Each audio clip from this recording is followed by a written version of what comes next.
Well, good morning. Happy Thanksgiving. I hope you had a great day celebrating yesterday with family and friends. My name is Jessica, one of the pastors at Twin Lakes. And as always, it's lovely to join you for the daily video Devo. So my last video Devo was in October, and in it, I talked about surrender. I talked about how we need to be open-handed before God with our plans and surrender to what He has for us. Because so frequently we think we know what we want and we know what we need. We think we know what we need, but ultimately God knows what we need, and He's going to give us good things. Apparently, though, I hadn't learned that lesson, even though I did a Devo on it, because right after recording that Devo, my family and I left on a vacation to Puerto Vallarta, Mexico, where my mother-in-law has a condo right in the heart of Old Town. So we were looking forward to a week in Mexico. It was Drew, our son Logan, who's almost 4, and my daughter Clara, who is now 2. And we're like super excited, right? What could go wrong? Well, you know how when trips are memorable for all the wrong reasons? This was one of those trips. So we got there on a Sunday. Monday was great, kind of getting our feet under us, getting settled. Tuesday, we're in the pool. Somebody's like, oh, you getting your swimming time in before the storm? And I'm like, oh, what storm? Like, there was some rain in the forecast, but no, like, big storm. Well, there was a storm. There was a hurricane heading our way. And it hit that night, Hurricane Lydia, and it caused a significant amount of damage. We could hear glass shattering, tin roof pieces flapping around, trees falling. It was pretty chaotic. And so the next day was all about storm cleanup, and there was a lot of runoff water coming into the ocean. And then we're like, okay, that's behind us. Hopefully we'll have a good time from here on out. And then Thursday there was another storm, which was supposed to be a very small storm, but the wind picked up and it caused a transformer to blow, which knocked out the electricity in a very significant portion of Old Town.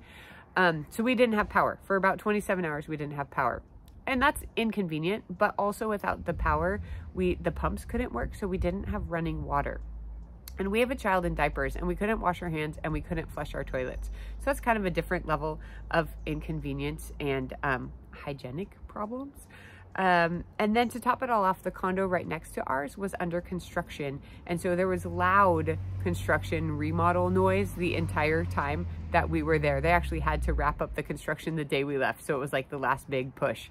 And that day without power, they had a generator out on the balcony. So even if we were trying to get outside to sit on the balcony, it was just the noise of a generator right next to us.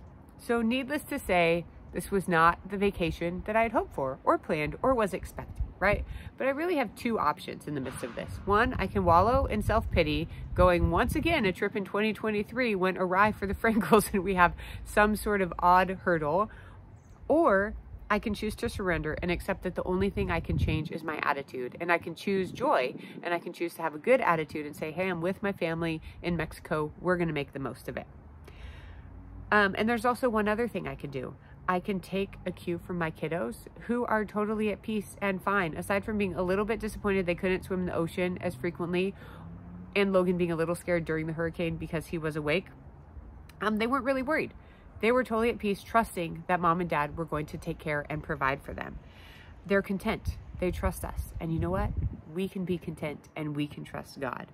You know, as this Christmas season gets into full swing, you will have plans. You have expectations, you have hopes, you have desires, and many of those are not going to be met, right? In the midst of this Christmas season, we will face disappointment and we will face unexpected turns. And so what are we going to do about it? And how are we going to handle it? You know, Isaiah 26:3 says, He, talking about God, He will keep in perfect peace those whose mind is steadfast because they trust you, because they trust in God. And so I know when I can have God's peace when I am steadfastly trusting in Him, and so can you. When we let go of our expectations, when we let go of our plans, when we're willing to surrender to God and say, okay, like this isn't the week that I wanted, or this isn't the Christmas season that I wanted, but I'm going to let go and I'm going to trust in you, that is when we find peace. So I hope that you find peace this Christmas season. I hope that it is one of love and laughter and memories for all the right reasons. But mostly, I hope that you trust in God, surrender to Him, and find peace. Have a great day.